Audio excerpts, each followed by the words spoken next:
예, 솔모입니다. 오늘은 주말을 맞아서 한번 시황에 대해서 좀 보도록 하겠습니다. 우선 가장 중요한 건 외국인 동향이라서 한번 외국인 동향을 먼저 좀 보겠습니다. 지난주는 조금 매도가 나오긴 했는데요. 그거 여기 보시면 매도가 보이시죠? 조금 매도가 나오긴 했는데 그 전까지 매수가 워낙 거세서 지금 올해 1월부터 이제 2월 중순이죠. 그러니까 단 한 달 반 정도의 외국인 매수량이 3조 8천억 대입니다. 일단은 최근에 조금 매도가 나왔다는 걸 아시고 그 전에 매수가 거셌는데 그걸 조금 보여드리겠습니다. 예, 여기 보시면은 1월 1일부터 오늘까지 외국인 누적 순매수가 3조 8천억임. 3조 8,400억 정도 그렇게 되고요. 이제 지난주 보면은 4조 4천억까지 늘었다가 조금 줄었죠. 그래도 한 6천억 정도 지난주에 줄어들긴 했는데 6천억 정도 줄어서 한 3조 8천억 그 정도 됩니다. 그리고 그럼 작년은 어땠는가 한번 보여드릴게요. 작년에 외국인은 보시다시피 5조 7천억 정도 매도였습니다. 코스피 기준으로 코스닥을 볼까요? 코스닥은 작년에 6천억 매도였고요. 코스닥도 올해를 보여드릴 올해는 코스닥이 4,200억 정도 순매수가 있었습니다. 사실 대단한 거죠. 지난주가 조금 안 좋긴 했지만은 사실 대단한 겁니다. 한 달 반 만에 4조 원가량 매수가 들어온 거기 때문에 3조 8천억인데 지금 4조 원이라고 할게요. 4조 원. 작년에 나간 게 얼마였어요? 외국인 매도. 작년에 5조 7천억 매도 돼가지고 그렇게 많이 하락했었는데 이 4조 원이 들어와 버렸어요. 향후에 이제 얼마가 더 들어올 건지 아니면 들어왔던 게 다시 빠져나갈 건지 그게 관건이 되겠습니다. 일단 코스피 차트로 설명을 드리겠습니다. 이 코스피 차트인데요. 보시면은 2018년도 여기부터 여기까지 2018년도 요거죠. 여기가 올해 작년도에 외국인 5조 7천 나오면서 쭉 하락했고 올해 4조 원 들어오면서 다시 상승을 했죠. 이제 이후에 어떻게 될 것이냐 차트로 좀 풀어가야 되는데 우선은 지금 여러분 121선이 보이시나요? 까만 거 121선 쭉 연결해 볼게요. 요거 추세선을 잡을 때는 분명히 상승할 때 지지됐던 선이 추세선입니다. 121선이 얼추 여기다 그 지지를 보였었죠. 상승할 때 조금 더 높여서 설정해도 되는데 어쨌든 자 보세요. 상승할 때 지지됐던 121선이 반등할 때 맞고 떨어지죠. 그죠? 여기서 맞고 떨어져야 되는데 지금 코스피는 이평선은 넘었어요. 그죠? 이평선은 일단은 이 반등 때보다 이평선으로는 더 큰 반등이 나온 겁니다. 121선을 뚫었어요. 그러니까 그거 의미가 있다는 거 하나 염두에 두시고 그러나 이게 안 좋은 이게 추세가 이런 이평선 추세선이 도 있지만은 일단 직선으로 때렸을 때 그때는 지금 여기가 또 저항이 나올 수가 있죠. 직선으로 때렸을 때 딱 맞닿아 있어요. 조금 더 한 1, 2% 정도 오르고 오를 수 있는데 거기 맞고 떨어질지 그걸 좀 지켜봐야 된다는 의미입니다. 원래 원리로만 설명을 하면 그러니까는 차트의 원리대로 본다고 했을 때는 일단은 조정이 나오는 게 맞는 장세죠. 그죠? 일단 조정이 오는 게 그 차트 원리상으로는 일단 이평선도 살짝 넘었지만 조정이 좀 와야 돼요. 경험적으로는 그죠? 조정이 좀 다시 그러니까 나중에 오르더라도 나중에 오른다고 하더라도 조정이 와서 오르는 게 맞는 모습이긴 한데 하지만 때로는 그냥 쭉 그냥 여기까지도 올려 붙이는 경우가 있긴 있어요. 그러니까 이렇게 떨어지고 여기까지 올려 붙이기도 합니다. 일단은 조정이 좀 올 수 있는 구간이라는 정도 설명을 좀 드리겠고요. 그런데 해외 증시 차트상 보시면 다우존스 먼저 보실 텐데요. 제가 지난번에 설명에 여기 평행에 대한 여기죠. 지금 이 주봉이라서 조금 헷갈릴 수가 있는데 요쯤일 겁니다. 일봉으로 보면 확연히 지지됐던 거기가 저항이라 했는데 그걸 뚫었어요. 그래서 여기를 뚫었기 때문에 추가 반등이 나올 수 있는 자리였고 추가 반등이 나왔는데 사실은 이 빨간 선도 보시면 제가 40주로 설정을 해놨죠. 빨간 선을 40주로 설정을 해놨는데 이 설정 방법은 예전에 상승했던 지점들을 이렇게 지지를 보여야지 됩니다. 여기 지지를 보였던 지점들, 그러니까 이걸 그래서 이거를 설정한 거예요. 40주. 근데 그것마저 넘었습니다. 다우지수는 사실 지금 다우지수만큼은 상당히 상승 압력을 받고 있다라고 보시면 됩니다. 여기는 이제 하나가 남은 거지, 이 전고점. 이걸 만약에 넘어버리면, 근데 이것도 사실 이 반등 폭으로 봐서는 넘더라도, 그죠? 조금 이렇게 내렸다가 넘어야 모습이 좀 맞는 모습이죠, 사실은. 그런데 제가 볼 때는 이 선물 플레이들이 많이 발달돼서 심하게 내렸다, 심하게 올리고 그런 식으로 진행을 하는 것 같습니다. 자, 괜히 좀 복잡한 설명이 되고 있는데, 근데 진짜 중요한 건 나스닥 차트예요. 나스닥 차트를 보시면 나스닥의 버블이 훨씬 심하거든요. 그리고 나스닥에 우리 이 반도체가 이 나스닥의 영향을 많이 받기 때문에 반도체 보세요. 우리나라 반도체가 왜 올랐냐? 지금 필라델피아 반도체 지수가 이렇게 치솟아서 그래요. 이 나스닥이 여기서만 나스닥 지금 40주 설정돼 있죠. 이거 굉장히 중요합니다. 왜냐하면 나스닥의 경우에는 지금 2년이죠. 2017년, 18년 2년 동안 상승할 때 이 40주선을 한 번도 안 깼어요. 한 번도 안 깨다가 이때 깬 거예요. 작년 이때. 그러니까는 나스닥 하방 제가 많이 들어갔던 때 있죠. 여기 깨진 거예요. 깨지고 난 다음에는 하락이 많이 오죠. 이게 이 원리예요. 상승 추세를 깨지면 하락이 온다. 근데 기억해야 될 거는 그 첫 번째 하락이든 두 번째 하락이든 꼭 반등이 오는데 어디까지 온다? 추세까지 온다. 이 추세까지 나왔어요. 근데 이 추세의 원리를 이 빨간 선 추세의 원리만 믿는다면 이거는 반드시 꺾여야 돼요.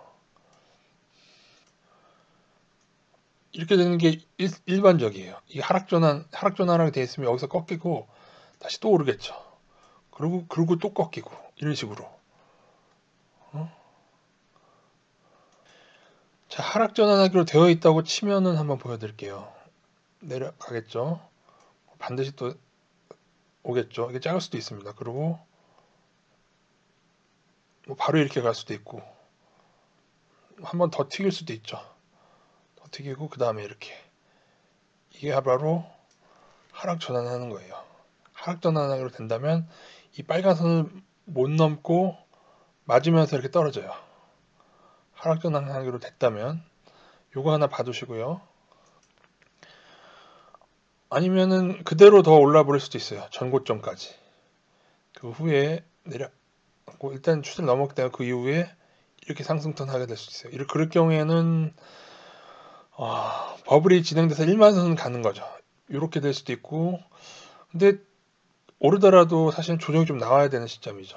그렇게 봤을 때는 사실은 조정이 여기서 좀 나왔다가 오르기로 돼 있더라도 몇 번에 거쳐서 뚫는 이런 모습 오르기로 돼 있다면 이렇게 되겠죠. 근데 기준점은 이 빨간 선입니다. 빨간 선을 넘으면 여러분 상방을 봐야 돼요. 그럼 빨간 선 넘더라도 이 전고점을 넘어야만 제대로 뭐 1만선으로 가겠지만 이게 한 8,100선 정도 되죠. 8,100 정도.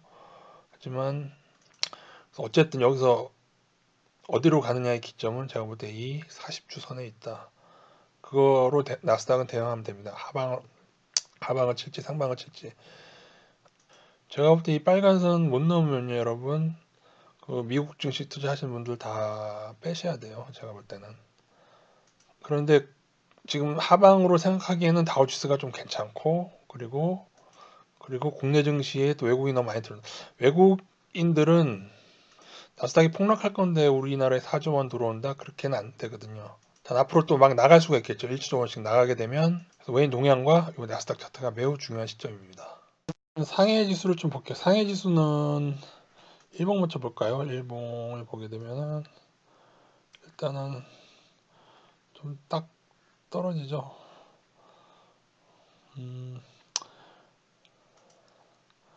요거 하방 여기서 요거 넘어서는 거 보고 여기서 좀 중국 지수를 좀 그러니까 상방을 늘렸었는데 운용 카페에서요. 그러니까 요건 딱 떨어지죠. 근데 요것만 근데 이게 얼마나 더 갈지는 큰 그림을 봐야 되겠는데 주봉을 보시면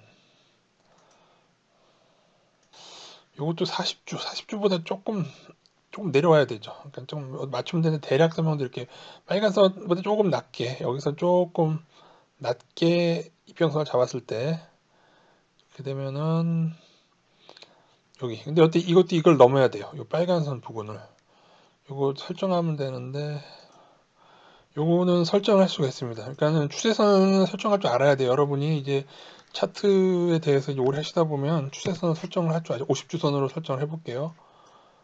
어떻게 설정했죠? 여기 딱 맞닿게 반등했다가 맞닿게 하고 여기서 지지되게.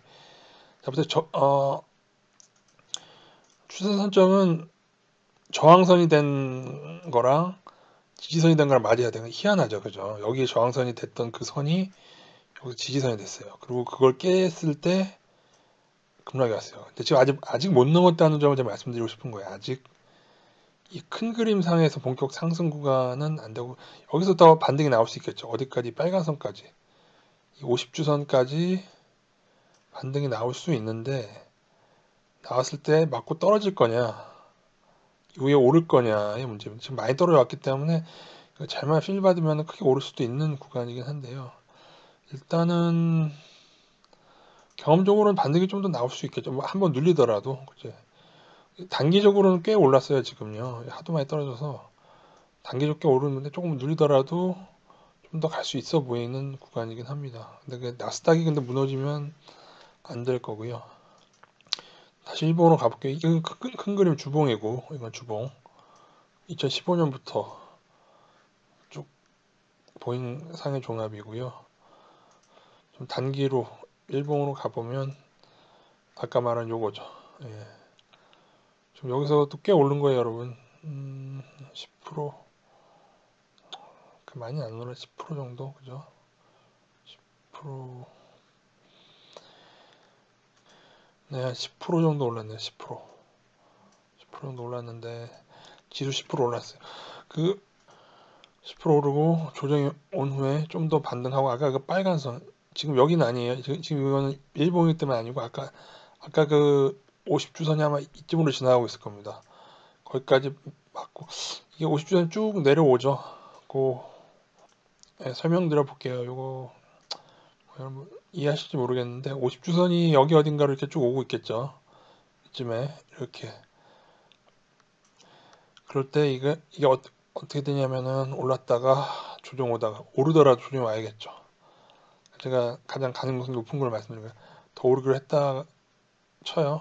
그래서 50전에 닿았을 때 맞고 떨어질 거냐 여기 돌파할 거냐 이 옆으로 끄는 기간이 길 수도 있습니다. 어쨌거나 길어지면 어떻게 돼? 50주선을 끌고 내려오죠. 그래서 이거를 뚫을 거냐 본격 상승을 이제 그때 봐야 될 것 같고 지금은 반동으로 조금 여력이 있는 상태다. 반대급부로 뭐 얼마나 갈지 중요한 게 아니고 여기 이 이평선 여기 이 저점을 깨지 않는 게 중요합니다. 이거 나중에 깨면요 무조건 여기 손절 무조건 손절. 그럼 이거 분명히 다운그레이드 되는 거예요. 이건 무조건 손절. 그렇게 대응하시면 되겠습니다. 그래서 이제 대응은 제가 이제 제 블로그에 설명드린 바와 같이 오늘 올려드렸죠. 설명드린 바와 같이 이렇게 대응하시면 됩니다. 이게 뭐 어느 저항이든 간에 지금 뭐 다 저항이 있죠. 코스피도 일부 저항이 있고 특히 나스닥 저항이 세다는 거 하면 나스닥 무너지면서 코스피도 그 직선 추세선 저항을 넘지 못하고 외국인이 이탈할 경우에 지난주처럼 계속 이탈할 경우에 지난주 6천억 이탈했는데 계속 뭐 몇천억 1조 원 다시 빠져나가면 지금 한 3조 8천억 들어왔는데 올해 들어온 거에서 또 1조 원 2조 원 빠져나가면은 그냥 축소하면 됩니다. 그거는 이제 빠져나가면서 당연히 저항 맞고 떨어질 거예요. 저항선 못 오를 거예요. 저항을 넘지 못하는데 조정 받는데도 외국인의 순매수가 늘어날 경우에는 굳이 줄일 필요 없겠죠. 홀딩 내지는 거셀 경우에는 오히려 추가 매수로 대응해도 돼요. 어쨌든 간에 조정을 받고 넘던 바로 넘던 간에 저항선 넘게 되면은 비중 확대로 대응하시면 됩니다. 예, 그래서 이제 문제는 이 조정이 왔을 때 비중을 늘릴 거냐에 대한 걸 외국인 순매수로 판단해야 되는데 애매할 경우가 문제죠. 그래서 이제 어렵습니다. 왜냐하면 다우나스닥에 좀 버블이 있는 상태라서 어려운 상태다. 근데 이제 다우지수만큼은 좀 차트가 좋다. 이렇게 보고 있습니다. 개인적으로는 지금 나온 상승은 어떻게 보면 트럼프랑 FED랑 어느 정도 타협을 본 결과라고 생각합니다. 다우가 이렇게 떨어졌을 때 트럼프가 노발대발했죠. 노발대발하면서 연준을 욕하고, 그죠. 이걸 움직이는 애들은요, 여러분, 이 다우나 나스닥 움직이는 애들은 지금 미 연준하고 은행이에요. 여기에 버블이 껴있는데 모든 게 얘네 마음입니다. 더 올리려면 올릴 수도 있고 언제든지 꼬라박게 할 수 있고, 얘네들이 일단 현물, 미국 주식과 선현물을 좌지우지하고 있다고 저는 생각하고, 어디서 이득을 취하냐, 얘들은 내가 볼 때 선물로 이득을 취하고 있습니다. 선물로 이득을 취하고 있어요. 그래서 이런 조금 보기 드문 양상이 나오고 있는 겁니다. 그래서 미 은행과 연준이 트럼프의 요구를 어느 정도 수용하면서 이렇게 올라왔다고 보고 있고요. 단지 그들의 의도가 나중에 나스닥 버블을 1만 선까지 한번 올려 붙일지, 여기서 꼬라 박을지. 만약에 이 지점에서 이 거래량 있잖아요. 이게 예전보다 월등했다면 저는 하락에 더 무게를 많이 뒀을 것 같아요. 여기서 작진 않아요. 여기 보면 거래량이 중요한데, 그러니까는 현물을 움직이려면은 처분량이 많으면 안 되거든요. 근데 이제 약간 애매합니다. 이 월봉으로 봤을 때 옛날에도 보면 이제 이 하락할 때 거래량이 많이 나오죠, 여기. 그래서 이 거래량이 이달 거래량이 좀 크죠. 그러니까 여기 좀 마음에 걸리긴 합니다. 그러니까 얘네들이 현물을 처분하기로 했다면은, 근데 이게 아주 독보적이진 않죠. 하지만은 예전에도 이 정도 거래량으로 하락이 촉발된 적이 있었기 때문에 그래도 어느 때보다는 커요. 고점 월봉으로 봤을 때. 그래서 만약에 여기서 주포들의 처분, 그러니까는 미은행의 현물을 움직이는 애들이 일부 처분이 됐다면은 반등은 사실 제한이 되게 돼 있습니다. 그들이 다시 사지 않으면, 다시 산다,